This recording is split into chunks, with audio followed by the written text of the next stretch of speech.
All right, so now we're getting into the Druid cards. Innervate. We'll go in every single Druid hunter. Gonna go in every single Druid deck. It's a 5. Might be all right. No way. It makes the cut in Wild. Probably not in Wild, but in Standard, it's gonna be crazy. But yeah, this is a 5. Good card. Pounce coming back is actually really interesting. It's upsetting that we don't have Gonk, because if Gonk was back, then this would be just a really hilarious package and would encourage, like, Face Druid. Face Druid is... That's what I want in the future. Give me some Face Druid. Anyone know this is the core set? Yeah, this is the core set we're going over right now. We're literally going over the core set. Am I reviewing from a Wild perspective? I'm reviewing from both perspectives. Like, I will mention decks that are really good that come to mind, but I'm not necessarily trying to break the meta 100% right now. I'm just trying to get my general thoughts over everything since we're doing the whole list. But Pounce, I really don't know how good this is gonna be. I want to give it a 3 because Gadget is still in the meta, so this is good for Miracle. Enhanced Raven. Okay, I'm sorry, Enchanted Raven. This is just really good because it's a 1/1. Oh, I'm sorry, it's a 1 mana minion. It's a 2/2, and this was already good. It saw play earlier, and now that the next card, Mark of the Wild, gives you a 2/3 minion. I'm sorry, gives you a 2/3 buff. Then this on turn 1 into this just suddenly is a ridiculous tempo swing. Spell Burst plus Pounce is nuts. That is also true. Like, never underestimate 0 mana cards. That's always my philosophy in Hearthstone. Like, 0 mana interactions break the game. This giving 1 more health could honestly make a whole bunch of differences when it comes to, like, trades and whatnot. I don't think it's gonna, like, make the cut still in a lot of decks, but maybe there's, like, a Druid deck that aims for tempo. I don't think this is gonna be that good in Wild either, so I'm gonna give it a 2, I guess. I'm not really hopeful for the card. All right, Power of the Wild. It's still gonna see play in every single token Druid deck. It's a 5. Will it see play in the future? I'm not 100% sure, but if it does see play, it will be a good card. Feral Rage is actually kind of interesting that it's coming back. Not really sure if it's going to make the cut in a lot of decks, because I don't think we're getting anything to where your choose 1 cards can get both of their abilities, and this card really only saw play when, like, Fandral was a thing, right? Maybe you had Quest Druid, but I don't really think this is going to be that decent, but maybe it's a good flex card. So I want to give it a 3 to be hopeful, but in Wild, it still doesn't make the cut. It's still not good enough in Wild, so this is like a 1 in Wild, I'd say. Yeah, Swipe is going away as well. Swipe and Wrath are going away. So maybe this is good because they're really trying to push Face Druid. They're really trying to push you're not removing things with spells. You're trying to remove things with your face, and you're trying to go with like different strategies. Maybe more minions. It's very flexible. There will be support for this. There's probably going to be support for this. Like the fact that they're putting a card like this back into the core, and they haven't released any choose 1 synergies is actually making me very hopeful for this synergy. But for the time being, that's why I want to give it a 3 in Standard, because we might have support for this. But in Wild, I still don't think this is going to make the cut. Landscaping, summon 2/2 Tree Ants for 3 mana. I still don't think this is going to be that good. I'm going to give this a 1 just because I don't think it makes the cut. There's a lot of good ways of generating cards, and I don't know. Tree Ant Druid just wasn't that good. Pheno tried making this decent, but Token Druid is always going to be better than Tree Ant Druid. That's just a fact. Wild Growth, good cards, 5. I don't think we have to discuss why Wild Growth is good. Nordrassil Druid, 4 mana, 3/5. Battle Cry. The next spell you cast this turn costs 3 less. So this is like Lunar Eclipse, but on a minion.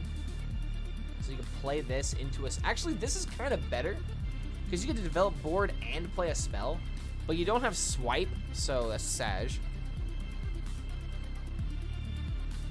Tree Ant Druid can, by its definition, is a token deck. Okay, but full-on Token Druid is better than being restricted to only having trees, because you have more ways of summoning minions faster.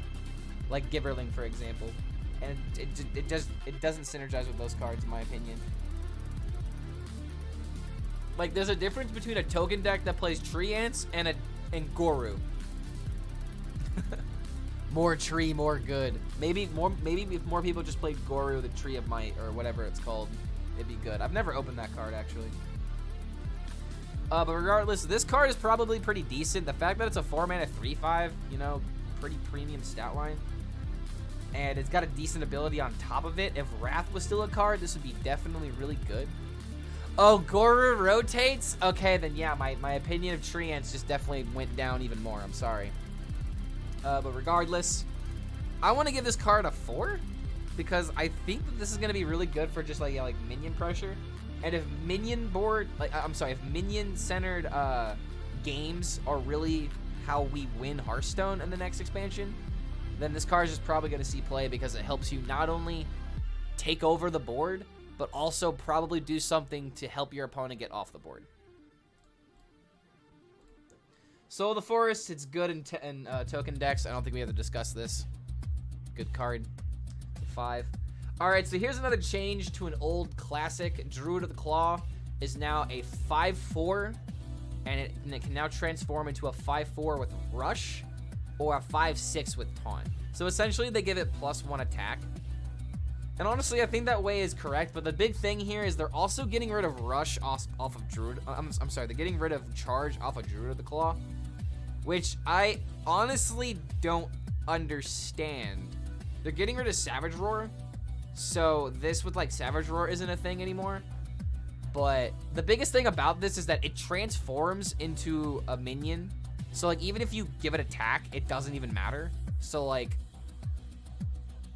Survival of the Fittest doesn't work.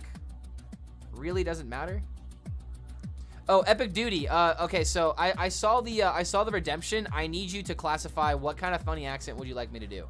I will happily do it for you, but I would like you to specify. I probably should have said something about that. My bad. But I'll do the next card in a funny accent. How about that? Druid of the Claw, though, I still don't think this sees much play. Like it's definitely good as a 5/4. It's better, but unless Druid really cares about making a big taunt minion, I don't think the Rush is gonna be that good. You still have other like really good ways of like cheating out guardian animals, I'm pretty sure. So Force of Nature, I'm not hopeful for Treants. If they reverted this card to how it used to be, now that Savage Roar is gone, maybe you would have a chance with like Power of the Wild and stuff like that, but they're probably just sticking on the safe side, just making sure that you don't charge into the game. I don't know any American accents. How about I do a Southern accent? Because Southern accent isn't very hard for me to do.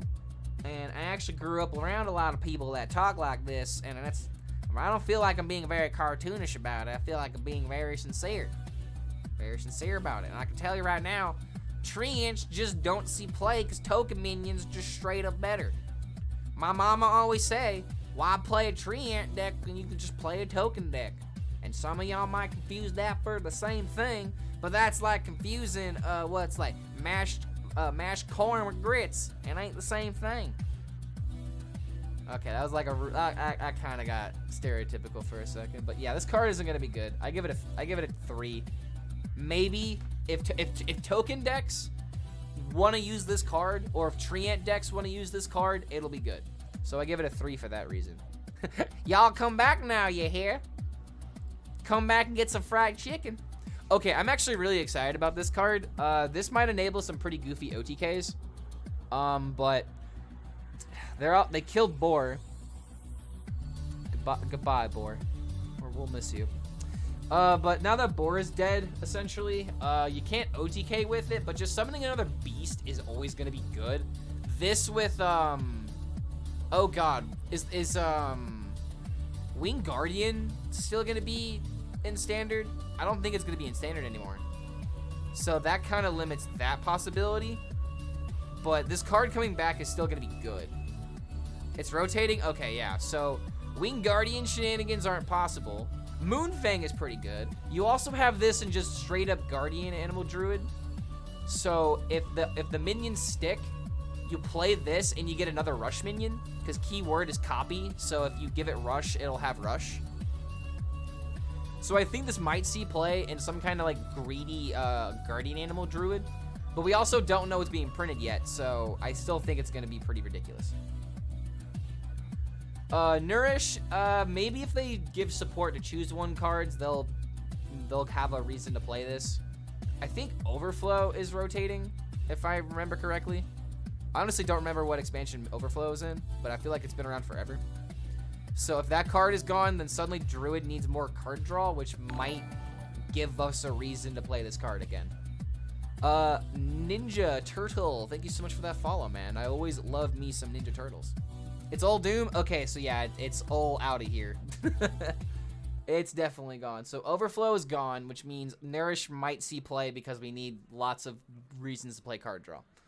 But we need a support around it, otherwise it's just going to be clunky, and people probably don't want to play it, but we'll have to be forced to. Ancient of War, I love this card. It's so nostalgic for me, but I don't think it's going to be that good. It doesn't see play now. It probably won't see play in the future unless it really has a way to get away with chunky minions. Who knows, man? Like, maybe this card will be decent, but I think Druid has ways of still cheating things out with, yeah, because they still have Survival of the Fittest into Strongmen, so that's just hard to beat. I don't know. Ancient of War probably won't see play. I give it a 2. Cenarius being a 8-drop is actually pretty huge, in my opinion. I think that this might give support to token decks or just treant decks in a different way. Like, you actually have a legitimate reason to play this card now. Like, Innervate on turn 7 and to buff your entire board. Now that Savage Roar is gone, it actually just straight up makes sense to play this as like a finisher. So token decks might still be a thing, and Cenarius might be used as an actual way to kill your opponent. Because if you think about it, it's 8 mana Savage Roar that doesn't buff your face. But just play Pounce and then suddenly you have the same thing. Savage Roar is still in the game, guys. Don't worry about it. It's just 8 mana now, the way that it's supposed to be. I think Savage Roar has been a card that's just like, oh my god. Like, I remember that card from the very beginning, and I'm so glad that it's not coming back in Druid, because it's always been a 2 of. Like, maybe recently it's not been a 2 of because you have Solar Eclipse, but you cast it twice. It's the same thing. It's one less mana if you think about it, so it's like big brain.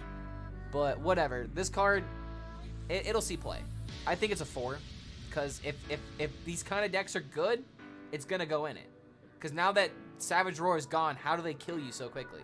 Maybe Power of the Wild boards. That's about my only other assumption. But unless another card comes out, this is going in a lot of Druid decks.